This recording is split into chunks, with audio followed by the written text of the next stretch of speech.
வணக்கம். இன்றைக்கி நம்ம வீடியோவில் டேஸ்டியான ஹெல்தியான பாதாம் மில்க் பவுடரை நம்ம வீட்டிலே இன்றைக்கி செய்ய போகிறோம். இது ரொம்பவே டேஸ்டியாக இருக்கும். இது குறிப்பாக நம்ம குழந்தைங்களுக்கான ரெசிபினே சொல்லலாம். இது 1 வயதுக்கு மேற்பட்ட குழந்தைங்களுக்கு நம்ம தாராளமாக கொடுக்கலாம். இது நம்ம வீட்டிலே நம்ம ப்ரிப்பேர் பண்ணுறதுனால ரொம்பவே ஹெல்த்தியாகவும் அதே சமயம் சுத்தமாகவும் நம்ம செஞ்சு நம்ம குழந்தைங்களுக்கு ஹெல்த்தியான ஃபுட்டை நம்ம கொடுக்க முடியும். குழந்தைங்க மட்டும் இல்லாமல் பெரியவங்களுமே இந்த பாதாம் பாலை நம்ம செஞ்சு குடிக்கலாம். ரொம்பவே சத்தானது. இதை எப்படி பண்ணலாம், என்னென்ன பொருள்லாம் தேவைங்கிறத வாங்க வீடியோக்குள்ளே போய் பார்க்கலாம். எப்போவுமே நம்ம பாதாம் பவுடர் வீட்டில் நம்ம தயார் பண்ணுறோம் அப்படின்னா பாதாம் பருப்போட தோலை நம்ம நீக்கிட்டு நம்ம செஞ்சால் தான் குழந்தைங்களுக்கு வயிற்று பிரச்சனை இல்லாமல் இருக்கும். அதுக்காக நான் இன்றைக்கி ஒரு பாத்திரத்தில் 2 கப் அளவுக்கு தண்ணியை வச்சுருக்கேன். இப்போ நான் 1 கப் அளவுக்கு, அதாவது 250 கிராம் அளவுக்கு பாதாம் பருப்பை எடுத்து வச்சுருக்கேன். இந்த பாதாம் பருப்பை நல்லா நம்ம தண்ணியை கொதிக்க வச்சு அதில் சேர்த்துடலாம்.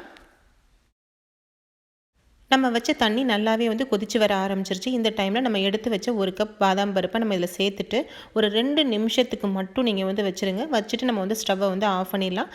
2 நிமிஷத்துலேயே நமக்கு தோல் எல்லாமே பிரிஞ்சு மேலே வர ஆரம்பிக்கும். நல்லா சூப்பராக ரெடியாகி வந்துடும். 2 நிமிஷத்துக்கு மேலே நம்ம கொதிக்கிற தண்ணியில் பாதாம் பருப்பு வைக்க வேண்டாம். அதில் உள்ள சத்துக்கள் எல்லாமே நமக்கு சரியாக நமக்கு கிடைக்காம போயிடும்.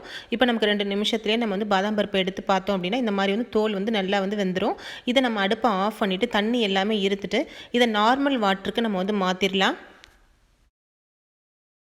நார்மலான நம்ம பச்சை தண்ணியிலையோ இல்லை ஃப்ரிட்ஜ் வாட்டரையோ நம்ம சேர்த்துட்டு இந்த பாதாம் பருப்பை சேர்த்துட்டு உடனே நம்ம தோலை எல்லாத்தையுமே நம்ம நீக்கிடலாம். நமக்கு ஈஸியாகவே நமக்கு எடுக்கிறதுக்கு வந்துடும். இப்போ எல்லா தோலையுமே நம்ம உரிச்சு இப்போ எடுத்துருவோம்.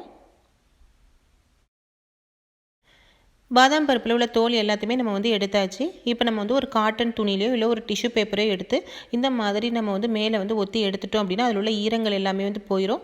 கொஞ்சம் நேரத்துக்கு ஒரு 5லேருந்து ஒரு 10 நிமிஷத்துக்கு மட்டும் இதை ஒரு காட்டன் டவல்லையோ இல்லை டிஷ்யூ பேப்பர்லையோ நம்ம ஃபேன் காற்றுல நம்ம உலர வச்சோம்னா அதில் உள்ள ஈரங்கள் எல்லாமே போயிட்டு நல்லாவே நமக்கு ட்ரை ஆகி கிடச்சிரும்.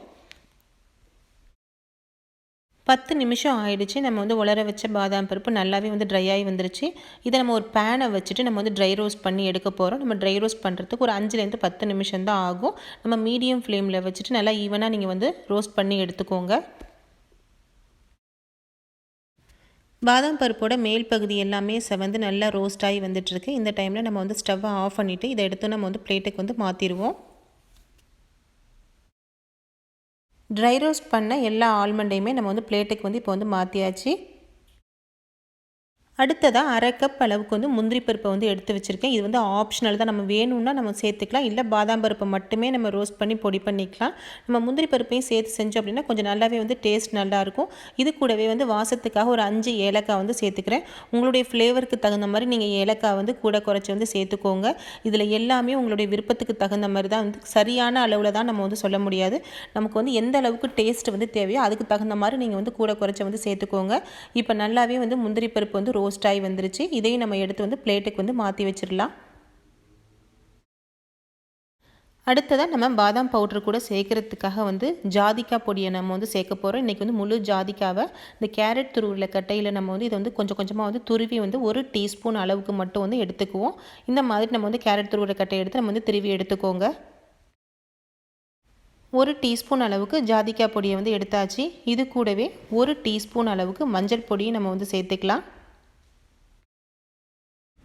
உங்களுடைய விருப்பத்துக்கு தகுந்த மாதிரி நீங்கள் குங்குமப்பூ சேர்த்துக்கோங்க. இந்த குங்குமப்பூ ஆப்ஷனல் தான். உங்கள்கிட்ட இருந்தால் நீங்கள் சேர்த்துக்கோங்க. இது சேர்த்து செஞ்சோம் அப்படின்னா ரொம்பவே நல்லாயிருக்கும். நாம் வறுத்து எடுத்து வச்சுருக்க பாதாம் பருப்பு, முந்திரி பருப்பு, ஏலக்காய் இது கூடவே நம்ம 1 டீஸ்பூன் அளவுக்கு ஜாதிக்காய் பொடி, 1 டீஸ்பூன் மஞ்சள் தூள், கொஞ்சம் குங்குமப்பூ இது எல்லாத்தையுமே நம்ம ஒன்றா மிக்ஸி ஜாரில் போட்டு அடிச்சே எடுத்துக்கலாம். இது கூடவே நான் இன்றைக்கி ஒரு 100 கிராம் அளவுக்கு ப்ரௌன் சுகரையும் எடுத்து வச்சுருக்கேன். இதையும் நம்ம ஒன்றா சேர்த்து பொடி பண்ணிட்டோம் அப்படின்னா நம்ம பாலை காய்ச்சிட்டு டேரெக்டாக 1 டீஸ்பூன் அளவுக்கு நம்ம கலந்து குழந்தைங்களுக்கு கொடுத்துடலாம். நீங்கள் இந்த சுகரை சேர்க்காமல் கூட நம்ம பொடி பண்ணி கூட எடுத்துக்கலாம். இது உங்களுடைய விருப்பத்துக்கு தகுந்த மாதிரி நீங்கள் செஞ்சுக்கோங்க.